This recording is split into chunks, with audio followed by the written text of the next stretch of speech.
Là on est bon, ça passe bien à l'image et on attaque l'actualité des crypto-monnaies et de la blockchain sur les 2 dernières semaines.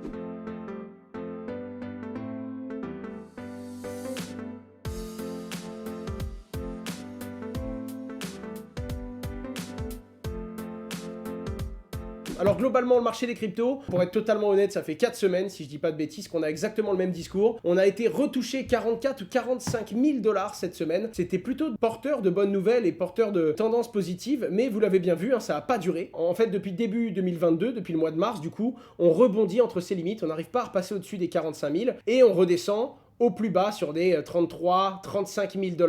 Globalement, on n'arrive pas du tout à savoir est-ce qu'on va à un moment percer ces 45 000 et à ce moment-là, ça voudrait dire qu'on va aller durablement, je l'espère, au-dessus des 45 000 $ et qu'on pourrait potentiellement rechallenger le nouvel ATH de Bitcoin qui était actuellement de 69 000 $. Et là, on aura peut-être un nouveau record et un Bitcoin qui aura dépassé sa nouvelle limite. Et à l'inverse, est-ce qu'on va aller percer les 33 000 $ et à ce moment-là... À ce moment-là, sauf qu'il peut, les gars, à ce moment-là, je pense qu'on peut redescendre et on va se rapprocher, je pense, des 28, voire 25 000 $ pour les discours les plus pessimistes. Encore une fois, on le sait pas. Vous le savez, moi, l'analyse technique, c'est pas mon travail. En attendant, on est toujours en train de rebondir entre ce plafond de verre et ce support qu'on espère ne pas aller briser. On a du coup FTN qui va assez mal suite à l'annonce d'André Cron. Je vais pas vous mentir, je ne l'ai pas lu. Moi, tout ce que j'avais lu vite fait, c'est qu'une partie de ces développeurs qui étaient très engagés dans le projet FTM et dans d'autres projets d'ailleurs, ont tout simplement annoncé que c'était terminé et qu'ils se tournaient hors du monde de la crypto-monnaie. Au milieu du départ d'André Cronge de l'industrie crypto. C'est ça en fait. Apparemment, il sort de l'industrie crypto, donc j'aimerais bien voir pourquoi. Quelles sont les raisons? Est-ce que ce sont des questions de valeur? Ça, c'est assez important. Le prix du jeton Yearn Finance a chuté de 11%. En fait, voilà, ils étaient globalement tous très engagés dans différents projets crypto et le fait qu'une équipe aussi grosse, notamment des développeurs qui sont derrière, se retire de l'écosystème, ça fait évidemment pas une bonne image au projet qu'ils étaient en train de développer. En gros, ils en peuvent plus de leur communauté qui veulent uniquement que le token pump et pump. Ça fait plusieurs fois qu'ils en parlent, mais là, c'est pour de bon, ils quittent l'industrie crypto.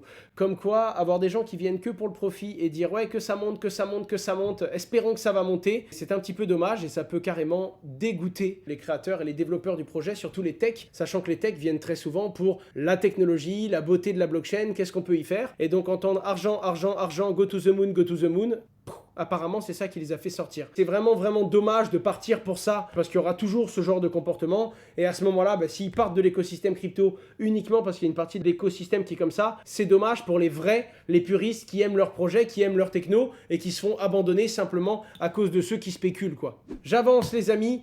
Ken Griffin, un milliardaire qui revient sur ce qu'il avait dit, hein, c'est le gestionnaire de Citadel Investment Group, qui revient sur ce qu'il avait dit dans les crypto-monnaies. Bon, globalement, un milliardaire qui avait dit du mal des crypto-monnaies, qui change d'avis et qui maintenant dit du bien, on s'en bat les reins, hein, c'est bon, on en a vu beaucoup, c'est arrivé dans toutes les sociétés, des très grosses sociétés, des petites sociétés, bref, on en a approximativement rien à cirer, si ce n'est que lui, il avait pas simplement dit ouais, le Bitcoin, j'aime pas. Lui, il avait fait ça bien, les amis. Lui, il avait fait ça bien et il avait vraiment, mais alors vraiment dit du mal des crypto-monnaies, puisque il comparait les crypto-monnaies à un appel djihadiste envers ceux qui ne croyaient pas au dollar. C'était assez rude et donc voir que même un mec comme lui met son ego de côté et revient en mode ok, on est passé à côté de quelque chose, je trouve ça très prometteur et comme quoi les gens qui sont très malins, même quand ils disent des grosses conneries, ils sont capables de faire demi-tour et de revenir sur ce qu'ils ont dit. Il a un peu un regard vide.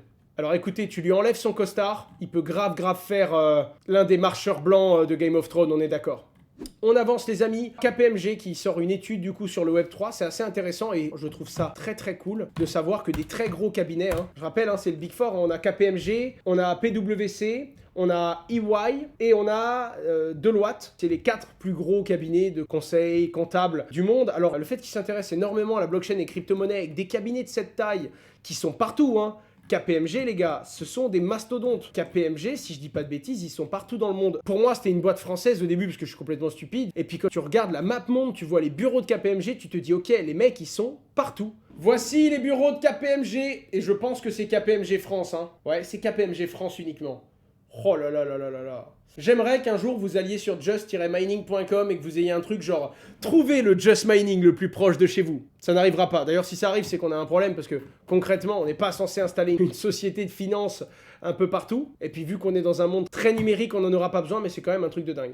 Bon, Square Enix, le développeur de jeux Square Enix qui déménage dans le métavers The Sandbox. Donc déjà, The Sandbox, toujours plus to the moon. Et Square Enix, si je dis pas de bêtises, son CEO avait dit que la blockchain et les crypto-monnaies, ce serait l'avenir. Je suis conscient que certaines personnes jouent pour s'amuser et forment actuellement la majorité des joueurs à avoir expérimenté des réserves vis-à-vis de cette nouvelle tendance et c'est compréhensible. Cependant, je pense qu'il y aura un certain nombre de personnes dont la motivation sera de jouer pour contribuer, c'est-à-dire aider à rendre le jeu plus excitant. Oh là là, quel nom stylé, genre, c'est un héros le mec.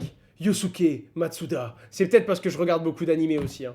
Ah, mais bien sûr, c'est le boss final d'un jeu de vie. Mais regardez-moi ça. Mais oh là là, je suis un gosse encore, hein, vous savez, je m'enflamme avec pas grand-chose, mais ça me fait quelque chose, moi. Les animés, ça me donne une énergie, une force, tu vois, le truc de le shonen, le mec, il se bat avec ses valeurs, il va au bout, il a la dalle et il déroge pas de son chemin, j'adore. Ça, c'est vraiment quelque chose que j'adore. Coinbase, les comptes russes seront désactivés seulement si une loi américaine oblige l'exchange. Je le rappelle, la plupart des plateformes de crypto-monnaie, bien que centralisées, se battent pour des valeurs de décentralisation, en tout cas de liberté et de possibilités décentralisées. En l'occurrence, il y a beaucoup de gens qui demandent en gros à tout le monde de s'attaquer et à fermer les accès aux utilisateurs et à la population russe. Et il y a un gros débat en mode, ce que la Russie fait, c'est réprimandable et donc beaucoup de gens veulent sanctionner la Russie. D'un autre côté, sanctionner le peuple russe, il y a quand même la majorité du peuple russe qui était totalement contre cette guerre en Ukraine. C'est trop dur en fait. Il y a des questions où j'ai même pas envie de rentrer dessus parce qu'il n'y a pas de bonne ou de mauvaise réponse à ça. On peut dire dans les deux cas que t'es un enfoiré, quelle que soit la position que tu prends. Tu vois ce que je veux dire?